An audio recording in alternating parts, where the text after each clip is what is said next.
মাস পেরিয়ে গেলেও স্বাভাবিক হয়নি পরিস্থিতি।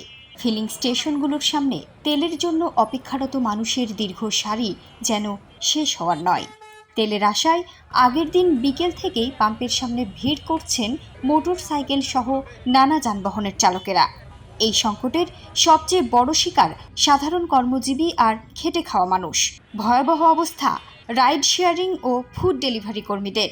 সারা রাত জাগে তেল পাইনি, এখন পর্যন্ত পাইনি। আজকে সারাদিন আমার আর কর্মে বাড়ানো হবে কিনা আমি জানি না। আজকে আমার সংসারে যে খরচটা, যেটা আমার ইনকাম, এই ইনকামটা বন্ধ হয়ে গেল। ভোগান্তির চিত্র এতটাই প্রকট যে বাচ্চার স্কুল যাওয়ার চেয়ে এখন তেলের লাইনে দাঁড়িয়ে থাকাটাই যেন বেশি জরুরি হয়ে পড়েছে। বাচ্চার স্কুল যাওয়া বন্ধ আজকে, আমি নাই বাচ্চা বাসাতে, স্কুল যাওয়া বন্ধ। কি করবো? তেলের প্রয়োজন ভাই, আগে তেলের প্রয়োজন, বাচ্চার প্রয়োজন পরে হয়ে গেছে। সাধারণ মানুষের প্রশ্ন একটাই, কবে কাটবে এই সংকট?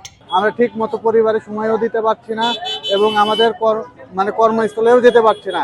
এই সংকট কাটানোর জন্য অতি দ্রুত আপনাদের সরকার পক্ষ থেকে কোনো পদক্ষেপ নেওয়া উচিত।